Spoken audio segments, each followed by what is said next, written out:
자, 오늘은 계속해서 2장 13절부터 보시겠습니다.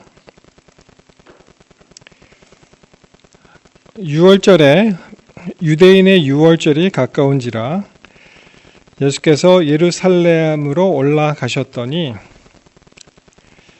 성전 안에서 소와 양과 비둘기 파는 사람들과 돈 바꾸는 사람들의 앉은 것을 보시고. 여러분, 이 2장 이 후반에는 이제 예수님의 성전 정결하시는 그런 모습이 이제 나오게 되죠. 그래서 우리가 맨 처음에 살펴보았듯이 요한복음에 6월절이 몇 번 나온다고 말씀을 드렸죠? 6월절이 1년에 몇 번 있습니까? 한 번. 저랑 같은 성경책 보고 계시죠? 혹시 2번이라고 말씀하시면 안 계신 것 같은데. 그래서 여기에 이제 처음 6월절이 시작이 되는 거예요. 요한복음 2장 13절에. 그리고 지난번에 살펴보았듯이 이제 5장으로 가시면 5장 1절이요. 여기에는 특별히 6월절이라는 말은 나와 있지 않습니다. 스페시파이 되어 있지 않는데 학자들은 이 유대인의 명절이 아마도 6월절일 것이다 라고 이제 많이들 생각을 합니다. 그래서 그 후에 유대인의 명절이 있어 예수께서 예루살렘으로 올라가셨다. 여러분, 첫 번째 6월절은 배경이 어디였죠? 도시, 지역이 어디였습니까? 성전이 있는 곳이니까 이것도 예루살렘이죠. 자, 두 번째 나오는 6월절도 예루살렘이 이제 배경입니다. 그래서 1년에 한 번 있는 6월절을 이 요한복음이 시대순으로 기록되었다는 가정하에 보시면 2장과 5장 사이의 간격이 1년 되는 거죠. 그래서 이제 시대의 흐름을 알 수가 있습니다. 6월절 기준으로 시간이 지나가는구나 라는 것을 알 수 있고요. 그 다음에는 그 다음 장 요한복음 6장 4절에 보시면 마침 유대인의 명절인 6월절이 가까운지라 이렇게 되어 있단 말이에요. 근데 이 내용을 쭉 보시면은 이게 오병이어의 사건이 나오잖아요. 그러니까 장소는 어디입니까? 예루살렘이 아니고 갈릴리. 그렇죠. 갈릴리. 그러므로 5장과 6장의 시대적 간격은 벌써 1년이 지나간 거예요. 6월절이 1년에 한 번 있고 5장의 6월절이 장소가 예루살렘이라면 6장은 갈릴리가 되기 때문에 다른 6월절이고 5장과 6장 사이에 1년이 이제 지나가는 것을 알 수가 있습니다. 그래서 이제 이 6월절이 나오는 것이 이 요한복음을 읽으실 때 하나의 좋은 그 이정표가 되는데 시대가 흘러간다는 것을 알 수가 있고요. 그 다음에 이제 마지막으로 요한복음 13장 1절에 또 한 번의 6월절이 나오는데 이 6월절은 예수님이 친히 6월절에 어린 양이 되신 그 6월절입니다. 그러니까 장소도 다시 예루살렘으로 되어 있고 이제 6월절이 요한복음에 이제 4번이 나온다는 것을 알 수가 있죠. 그래서 2장에 한 번 나오고 그 다음에 5장에 나오고 6장에 나오고 13장에 예수님이 그 6월절에 어린 양이 되시니까 돌아가시는 거잖아요. 그러니까 더 이상 공생에 이제 예수님의 6월절은 없는 것이죠. 그래서 이제 요한복음을 읽으실 때 6월절이 나오면은 그것을 잘 명기하시면은 이게 장소가 어디고 어떤 일이 일어났고 그 다음에 시대가 이렇게 흘러갔구나라는 것을 우리가 알 수가 있습니다. 자, 여기요. 우리 잘 아시는 말씀인데 그 요한복음에 예수님이 성전을 정결하게 하시는 거. 근데 이제 보시면 그 15절에 보시면은요.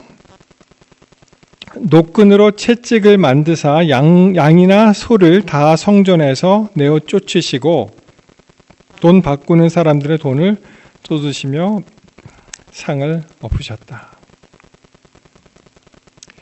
그리고 비둘기 파는 사람들에게 이르시되 이것을 여기서 가져가라. 내 아버지의 집으로 장사하는 집을 만들지 말라.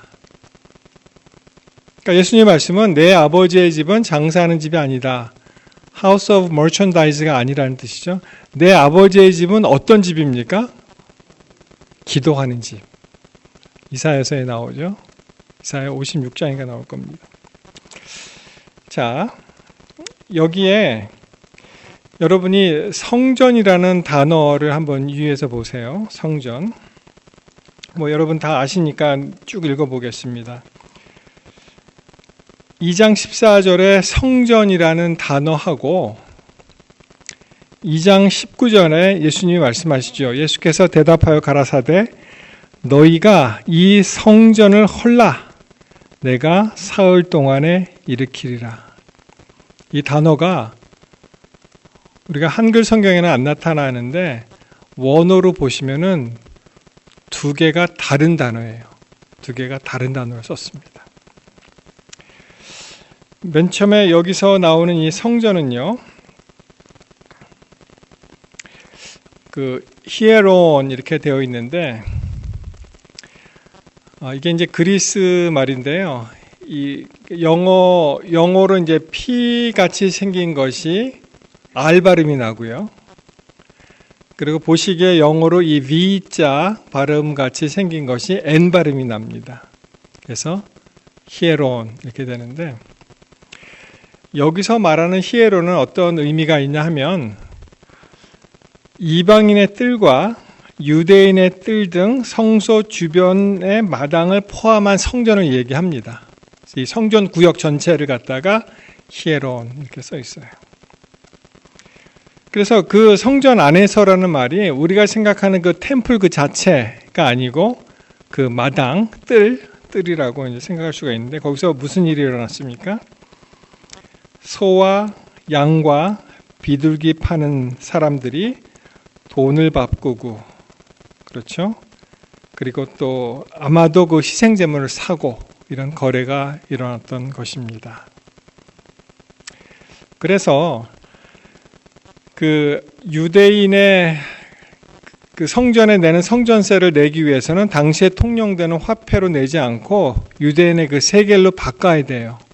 그래서 멀리서 이제 여행을 와서 성전에서 예물을 드리고 제사를 지내는 사람들을 위해서 아주 선별된 그 희생 동물들을 거기다 갖다 놓고 그리고 거기서 사서 또 돈을 바꾸는 그런 일을 했는데 왁자지껄 했겠죠. 그렇죠?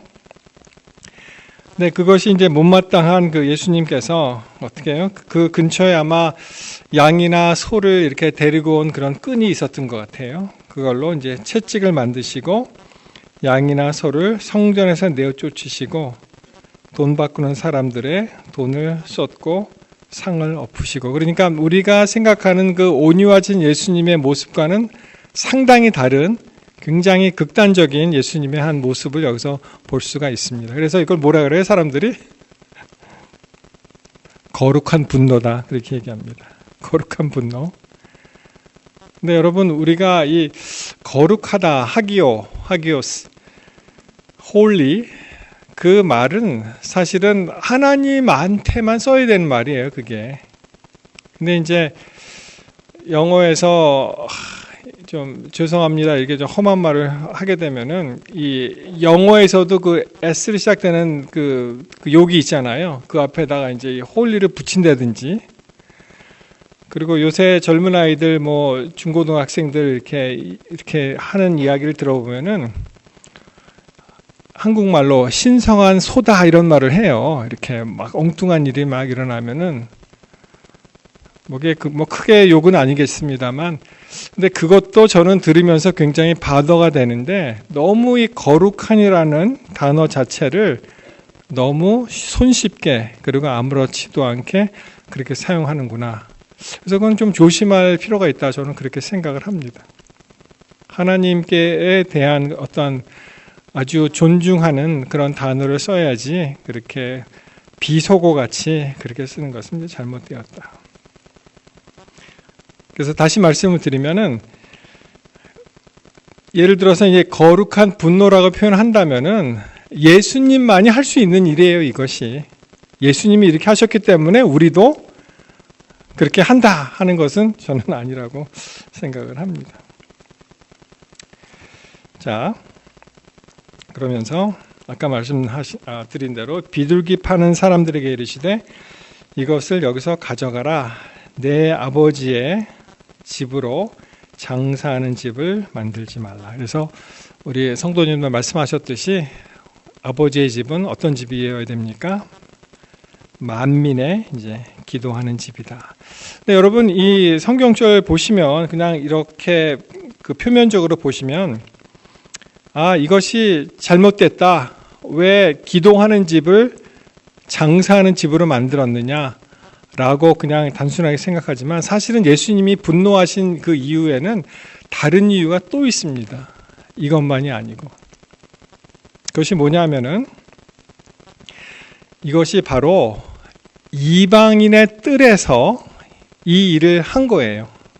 그러니까 이 유대인들, 이스라엘 할례받은 그런 사람들이 예배하는 곳은 따로 있고 이방인의 뜰이 있는데 거기서 이런 일이 벌어지니까 어떻게 돼요? 이방인들은 아직은 뭐 할례는 안 받았지만 그래도 예수님을 하나님을 믿고자 하는 사람들에게 예배가 방해가 되는 거잖아요. 그래서 바로 아버지의 집은 만민의 기도하는 집이라는 것이 여기에서 나옵니다. 잠깐 도표를 한번 보겠습니다. 여기 이제 학자들이 생각하는 그 헤롯 성전의 그러한 이제 평면도 비슷한 건데요. 이게 좀 레졸루션이 좀 흐려서 여러분 보시면 그 성소와 지성소 가운데쯤에 있죠. 그리고 그 앞에쯤이 되는 것이 이제 이스라엘의 뜰입니다. 유대인들이 와서 남자들이 거기서 이제 제사를 지내는 예물을 바치고 제사를 지내는 그 유대인의 뜰이고 거기서 살짝 문을 나와서 그 여인의 뜰이라고 보이십니까? 황금빛 밑에 거기가 이제 여인들이 이제 같은 장소를 하는 것인데 실제로 그 통곡의 벽이라고 하죠. 우리 TV에서 많이 나오잖아요. 이렇게 벽에서 막 유대인들이 인사하면서 막 이렇게 기도문을 외우는 거기도 남녀가 구별이 되어 있습니다. 그러니까 이렇게 들어가셔서 벽 쪽으로 서벽이죠. 서벽 쪽으로 향해서 왼쪽은 남자들만 있어요. 거기서 그리고 막 이렇게 어떻게 보면 이제 술 먹은 사람이 주정하듯이 막 이렇게 흔들면서 이렇게 막 하는데요. 그들의 이제 예법이죠, 그것이. 그리고 가운데 이렇게 칸막이 비슷한 게 있고요. 아마 무슨 돌담인가 하여튼 칸막이가 있고 그 오른쪽으로는 이제 여인들이 이렇게 또 기도를 드리는 장소가 따로 있습니다.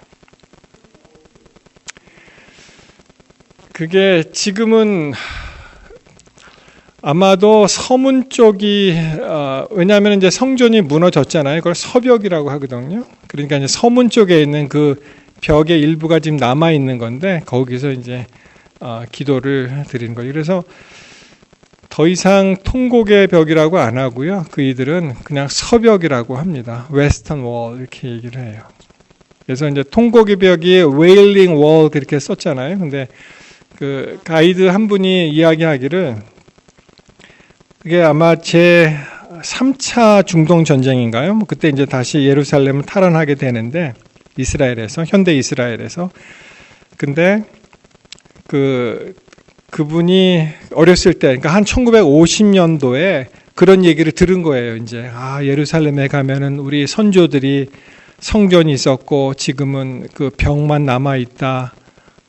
그 얘기를 듣고 너무 이게 슬퍼서 이 사람이 운 거예요. 그 사람이 왜 거기 우리는 못 가느냐 막 이렇게. 근데 나중에 전쟁에서 이겨서 그것을 요단 서안을 이제 쟁취함으로 그게 이제 회복이 되었는데 그래서 지금은 뭐 하여튼 뭐 굉장히 복잡하죠.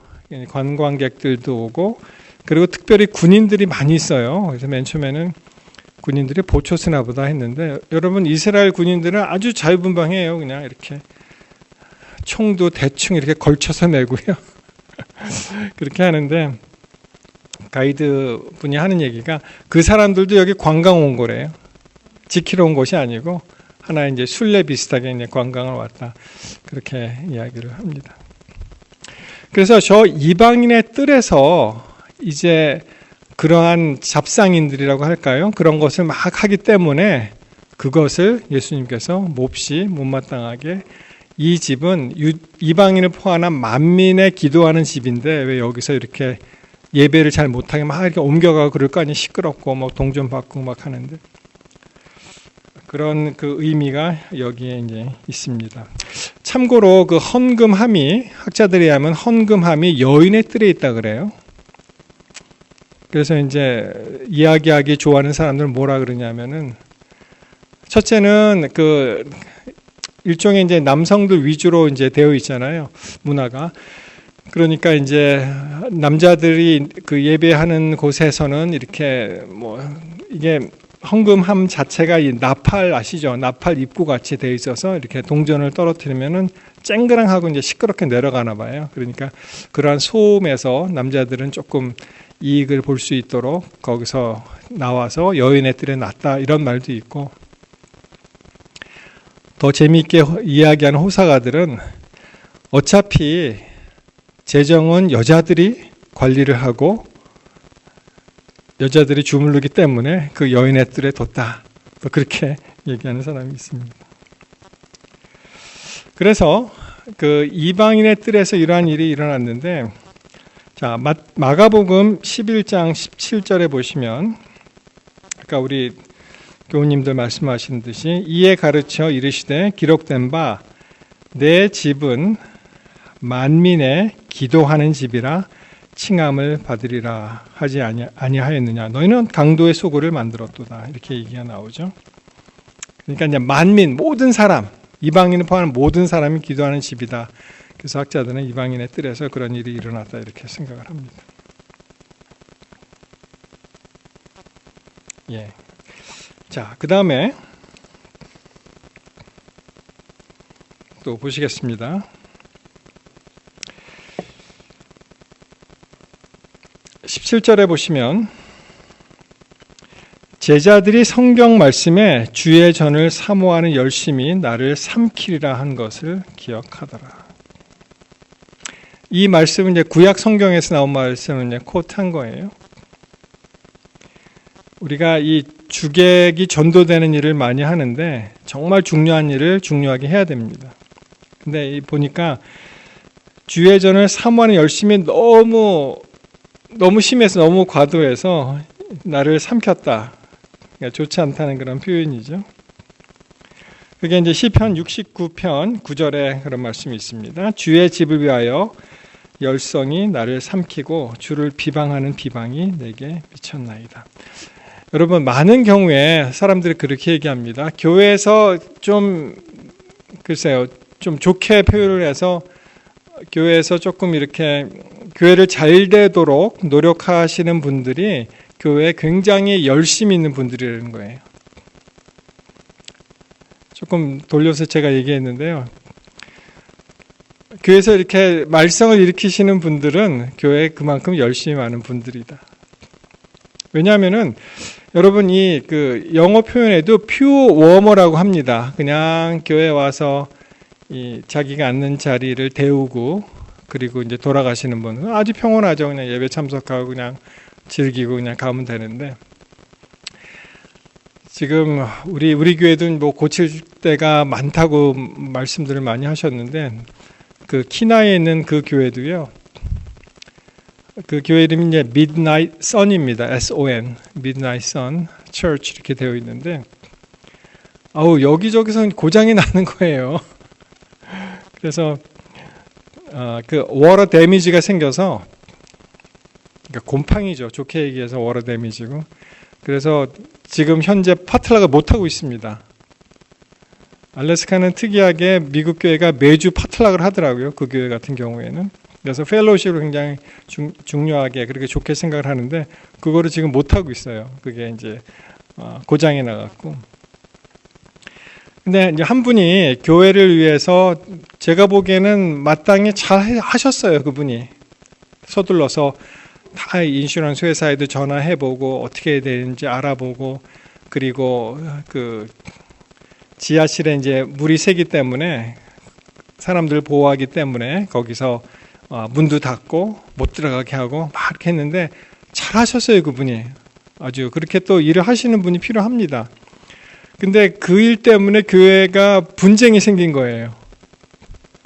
왜냐하면은 그 교회 지도자들이 아니 왜 자기 마음대로 하는데 이렇게 되는 거예요. 아무리 옳은 일이라도 이것을 정식으로 직원에 보고하고 직원회에서 결정을 하고 그리고 방침이 나와야지. 그래서 뭐 결국은 직원회에서 다 그렇게 원하는 대로 다 했습니다. 하기는 거기 이제 더 이상 못 들어가고 파틀락 못 하고 하는데, 근데 이 한 분이 그걸 다 한 거예요. 그냥 미리. 그래서 뭐 그분을 뭐 탓할 수는 없지만 그런 일 때문에 또 교회가 참 어려움이 빠질 수가 있겠구나 그런 생각을 해보게 되었습니다. 자, 다시 성전 얘기로 넘어가서요.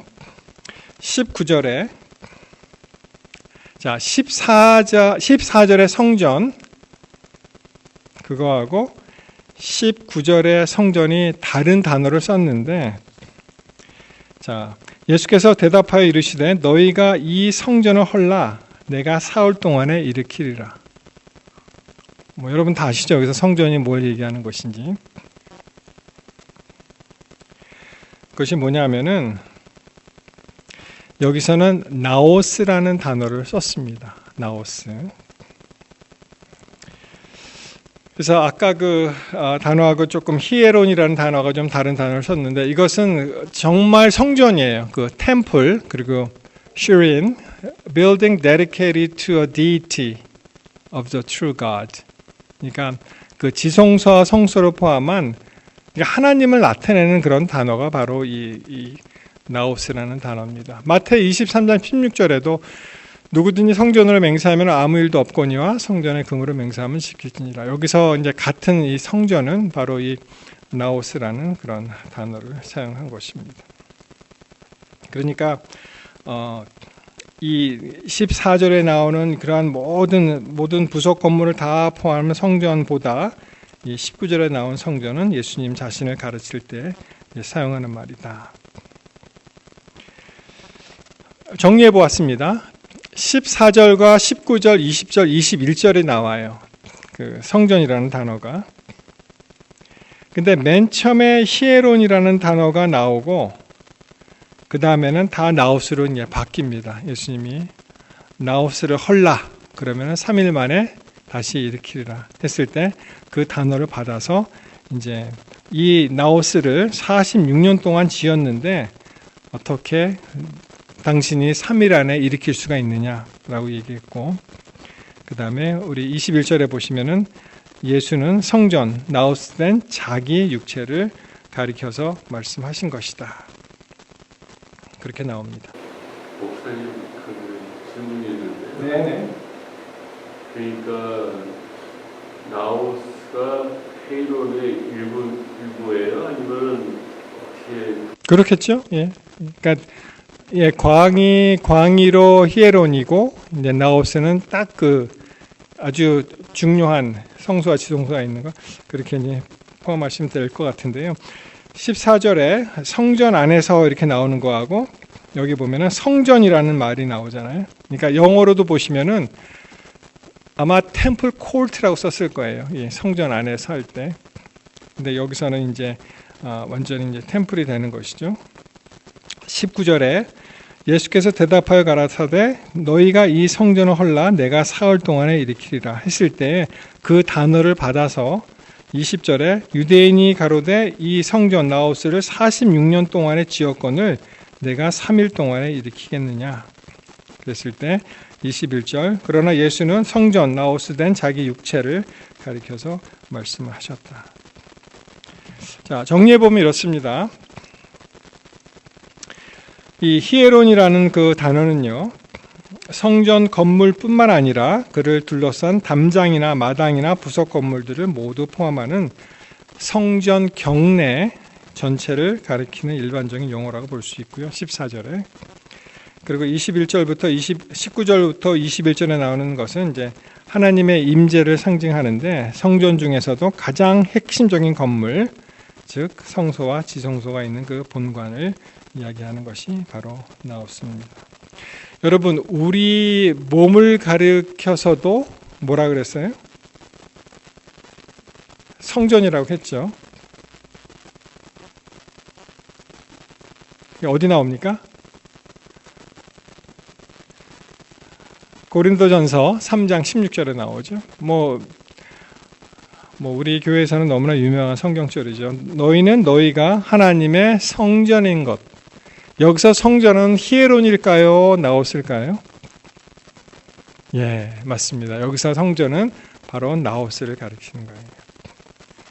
그래서 성전인 것과 하나님의 성령이 너희 안에 계시는 것을 알지 못하느냐. 여러분, 우리 몸이 굉장히 중요합니다. 그렇죠? 여기에 하나님이 거하시는 성전이라고 했기 때문에 우리 재림 기별의 그 건강 기별 같은 것이 이제 여기에 많이 기인을 하죠. 그래서 우리가 이 건강 기별 같은 경우에도 그냥 작게는 우리가 쉽게 생각할 때 건강하게 오래 살아야지 그 정도 차원이 아니고요.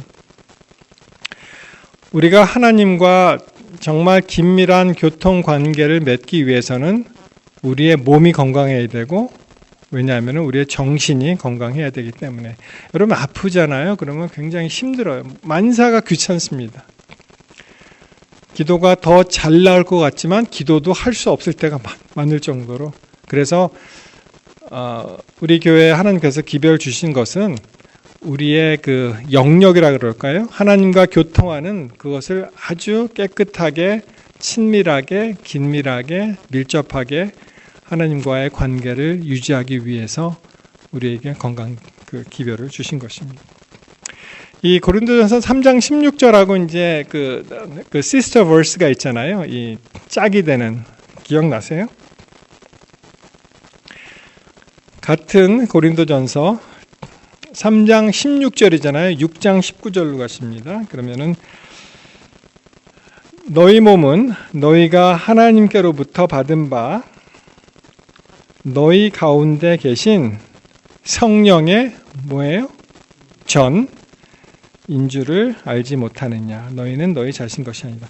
여기서 성령의 전, 여기서의 성령의 전, 성전은 히로엔일까요? 나오스일까요?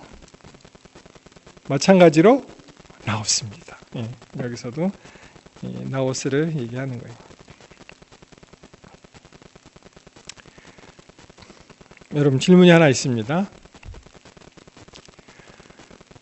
성경 기록에 예수님이 성소 정결을 한 그런 사건이 몇 번 나옵니까?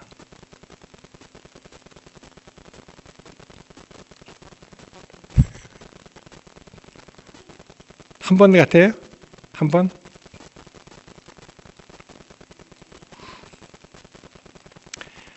제가 보기에는 두 번이 나오는데요. 자, 제가 그냥 정리했습니다. 보시면 요한복음에는 초기에 나와요. 예수님, 이 요한복음이 이제 순서대로 순차적으로 쓰여졌다고 가정했을 때 사역한 직후에 나옵니다. 요한복음 2장에 나오잖아요. 그런데 여러분 아시는 대로 마태 21장, 그리고 마가 11장, 그리고 누가복음 19장에 보시면은 이 성전을 정결하시는 내용이 나오죠. 제가 빨리 읽어드릴게요. 내 집은 기도하는 집이라 일컬음을 받았으리라 하였거늘 너희는 강도의 소굴을 만드는도다. 아까 읽었죠. 마태 21장 13절. 그러니까 마태 21장이면 저 뒤로 간 거잖아요. 예수님 공생에 이제 마칠 때쯤 돼갖고. 그리고 마가복음 11장 17절에 만민의 기도하는 집이다 이렇게 나오죠. 그리고 누가복음 19장 46절에는 이제 가장 간결하게 기록되어 있는데 이렇게 성전을 이제 정결하시는 그런 모습이 나옵니다. 그래서 요한복음 2장에는 노끈으로 이제 채찍을 잡으셨다. 다른 데는 그렇게 구체적으로 나오진 않습니다. 공강복음 이 말기에는 그냥 내 집은 기도하는 집이다 이렇게 선포 형식으로 나오고요. 맨 처음에 노끈으로 채찍질 하신 것은 회개로서의 초대라고 볼 수가 있으면은 마지막에는 이제 증오심이 유대인들이 이제 증오심이 폭발을 하죠. 그리고 예수님을 죽일 계획을 이제 잡습니다.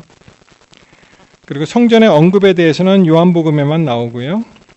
나머지는 그 기록이 없고 절기는 둘 다 이제 6월절인데 예수님의 공생의 처음과 공생의 마지막에 이것이 기록이 되어 있다라고 생각하는 반면에 다른 학자들은 또 어떤 것이 있냐면은 요한복음이 그냥 사건 중심으로 써져 있다고 가정을 했을 때 그냥 같은 사건이다라고 보는 학자도 있습니다. 여러분, 우리 재림교회는 어느 쪽에 더 가깝습니까? 어느 쪽에 입장을 취할까요?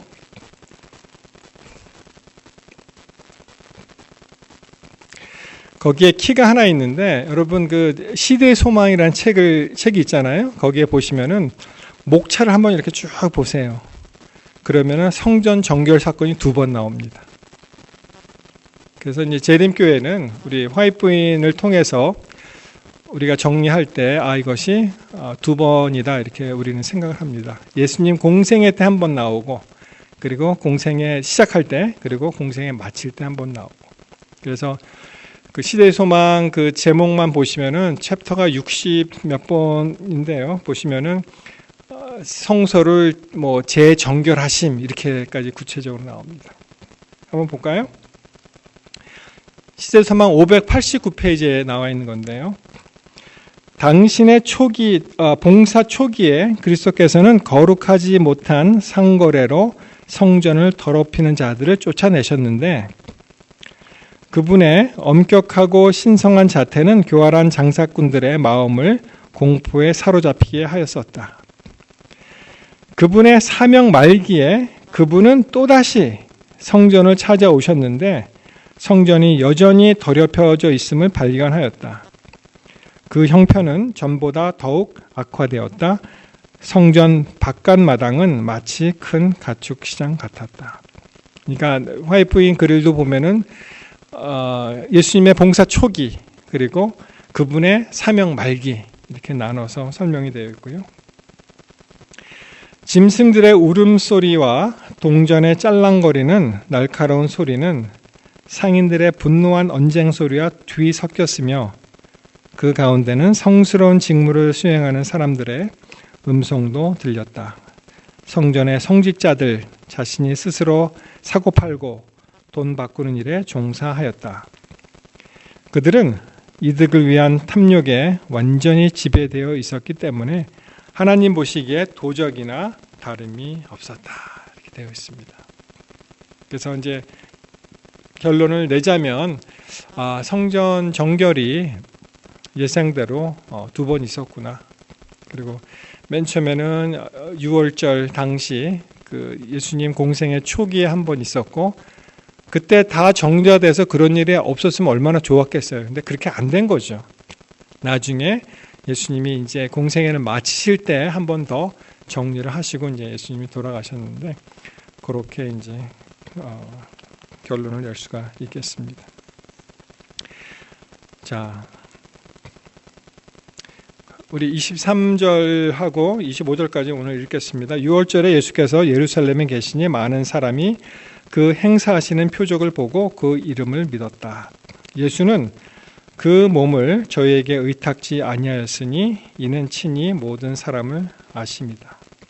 또 친히 사람의 속에 있는 것을 아심으로 사람에 대하여 아무 증거도 받으실 필요가 없으셨다.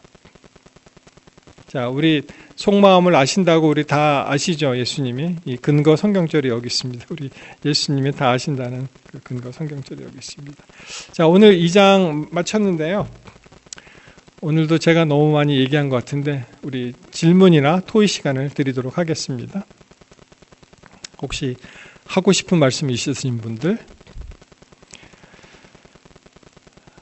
잘 모르겠다는 분들, 또는 나는 그 의견에 반대하신다는 분들 다 괜찮습니다. 예, 우리 오장로님. 남자들하고 여자들하고 이렇게 따로 구분해서 분리돼서 이렇게 예배드리는 게 언제부터 이게 지금의 우리처럼 이렇게 제가 정답을 말씀드릴까요? 모릅니다.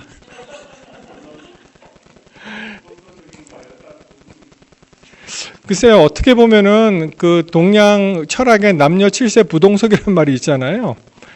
근데 실제로 한국도요. 그러니까 그 조선 말기 보시면은 그 교회 맨 처음에 들어왔을 때 이게 가운데 천막이 쫙 쳐져 있더라고요. 사진 보니까. 그리고 이쪽은 다 남자분 앉아 계시고 이쪽은 다 여자분 앉아 계시고, 그게 우리 재림교회 전통이 하나 생겼는데 그 뭐냐면 파틀락 때 나타나더라고요.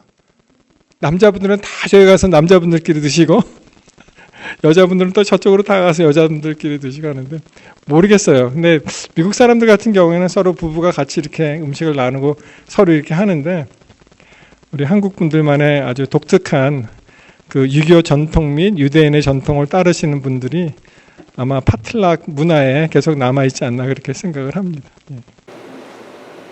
근데 이방인의 뜰하고 여자의 뜰, 이스라엘인의 뜰 이렇게 달라지잖아요. 그럼 그 뜰에서 뭐 재물을 산단 말이에요. 그리고 나서 그 성소 안으로 들어가는 거예요. 그렇죠. 예. 거기 번제단이 있을 테니까. 이방인도 들어가고. 성소 안으로 들어가는 건 아니 그 제사장들한테 그걸 드려야 되는 거잖아요. 그렇죠. 뜰에서 내가 뭐 사고 그렇게 하고 내가 이제 재물을 골랐어. 그러면은 그 성소 안으로 가서 번제단이고 물두멍이고 있는 데까지는 그럼 내가 여자도 이방인도 재물을 갖고 들어갈 수 있는 거예요. 나는 그걸 왜 갈라놨어? 어차피 같이 들어갈 때 왜 갈라놔? 이해가 안 가. 우리 집사님이 다음 시간에 연구해서 한번 보여주시기 바랍니다. 아니 그냥 혹시나 해서 저는 예수가 일단은 유대인들이 이방인들하고 이제 구별을 한 것 같아요. 그렇죠? 구별을 했고, 그 다음에 또 유대인들이라도 또 여성들의 그러한 특별한 그런 상황이 있기 때문에 아마 뭐 그것을 구별하기 위해서 그렇게 한 것 같고, 그 다음에 그 희생 제물을 누가 잡는다고 생각하세요? 그렇죠? 예. 그래서 이제 자기의 죄를 나타나게 하기 위해서. 그러면은 이방인들이, 그러니까 이방인들이라는 것이 완전 이방인이 아니고 이제 하나님을 믿는 그런 이방인들이겠죠. 그분들이 구역이 어디까지 갔을까? 네, 저도 그게 궁금합니다. 생각을 깊이 안 해봤는데 하여튼간 또 하나가 있는데 뭐냐면은 우리 여러분 그 출애굽 당시에 이 뭐라 그럽니까? 이 문설주에 이제 바르잖아요, 피를. 그러면 이제 천사가 건너뛰었다고 해서 패스오버가 된 거잖아요. 그럼 만약에 이방인들이, 이집션들이 그렇게 했다 그러면 천사들이 뛰어 건너갔을까요? 아니면 살았을까요? 죽었을까요? 아니 그거 건너갔다고 제가 읽었는데. 그래요? 그 나와 있어요? 네. 안 믿는 이집션들도 그 부조와 선지자에 보면 안 믿는 이스라엘인들도 이집션들도 이스라엘이 그렇게 하니까 그걸 따라해서 그 안에 들어가 있으면. 근데 만약에 그렇다면은 우리가 그냥 모양만 경건해도 그러면 구원을 받느냐, 그런 또 문제가 생기거든요. 그렇지 않습니까? 그러니까 진정한 그런 마음의 어떤 회개나 그런 게 없이 그냥 겉으로 교회에 다니고 하나님 입으로만 건 찬양하면은 그러면 그것이 구원이 이루어지느냐? 근데 그 당시 만약에 이집트 사람들이 이렇게 유대인들이 하는 것처럼 따라서 양 잡고 했던 거는 단순하게 그냥 모양만 따라한 게 아니고 제 생각에는 이스라엘 백성은 아니지만 당시 이스라엘 백성들이 믿는 하나님을 믿는 애국 사람들도 있을 수도 있다는. 그러니까 그런 진정한 마음을 했으면은 아마 구원을 받았겠죠, 그렇죠? 그 사람들이. 아니면은 그 소식을 듣고 그분들이 유대인의 집으로 와서 구원함을 받을 수도 있다고 이제 생각을 하거든요. 하여튼간 이게 깊이 들어가면은 너무너무 어려워지는 거예요. 이게 세세하게 다 우리가 모르기 때문에 성전 앞에 예를 들어서 단에 이 피를 뿌렸다 그러면은 그 앞에서 뿌린 건지 천막에다 뿌린 건지 이게 힘들어요. 이게 보면은 여러 가지. 하여튼간 우리 그러면 다음 시간에 우리 집사님 발표를 기대하면서 다음 시간은 저기 안 가시죠? LA 그러니까 예. 오케이.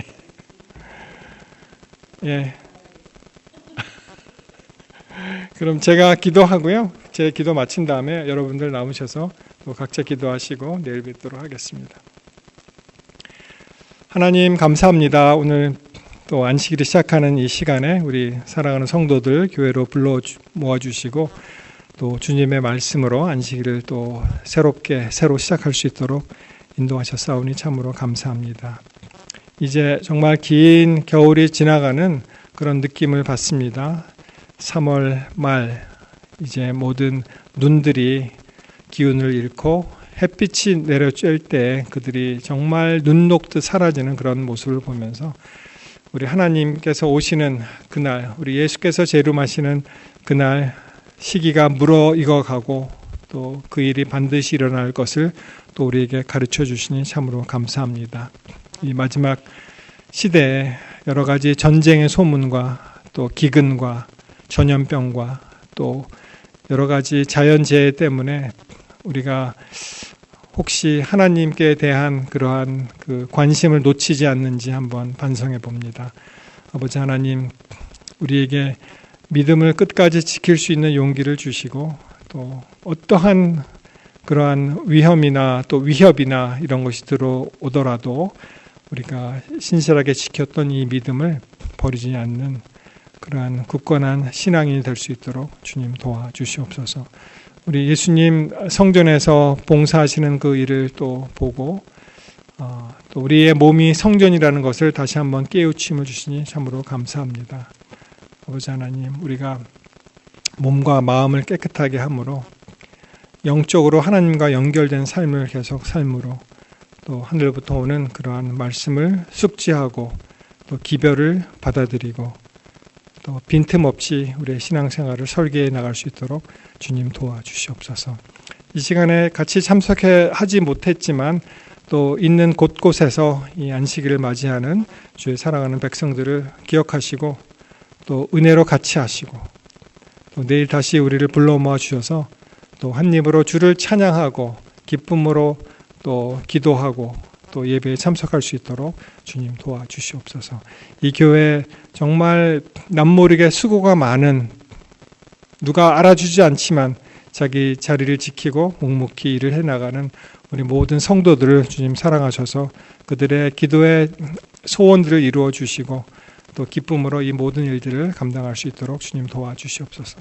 우리 성도들을 지켜주시옵소서. 우리 성도들의 가정에 하나님의 크신 사랑과 축복이 함께 임하여 주시옵기를 간절히 바라올 때 예수님 이름으로 간절히 기도하옵나이다. 아멘.